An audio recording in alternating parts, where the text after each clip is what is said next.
Alexandre Richard, vous êtes chargé de mission mobilité au parc naturel régional du Pilat.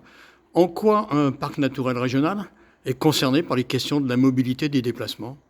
Ouais, et ben un parc, du coup déjà il a plusieurs missions. Il a avant tout pour but de concilier le développement sur le territoire entre économie, nature et social. Et par ces objectifs, bah, la mobilité a quand même un enjeu assez important. Un parc, c'est un peu un grand laboratoire où on teste des choses. Et en matière de mobilité, ils sont souvent à la pointe de l'innovation, où le parc du Pilat, par exemple, en 2013, lançait le premier service d'autopartage en milieu rural de France.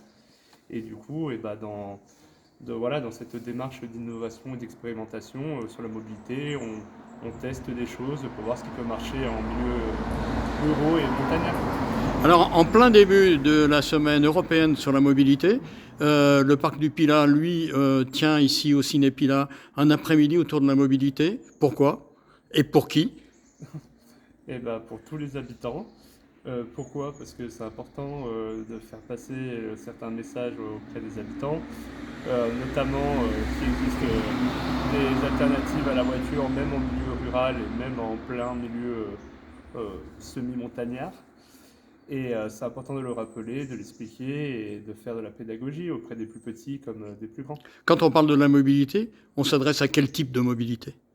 Bah, la mobilité, c'est pas seulement le déplacement ou les transports, mais c'est aussi tout ce qui va s'accompagner, où des fois il y a pas mal de freins liés aux habitudes, liés au blocage.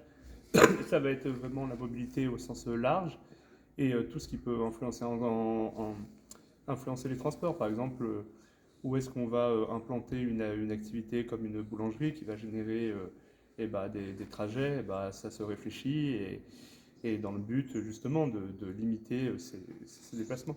Ultime question, est-ce qu'on sent justement que, à l'heure où le réchauffement climatique se fait de plus en plus sentir, cet été en a été l'illustration, est-ce qu'on sent que les questions de la mobilité, des déplacements, de la voiture, du vélo, du train, ça avance un petit peu dans la tête de la population?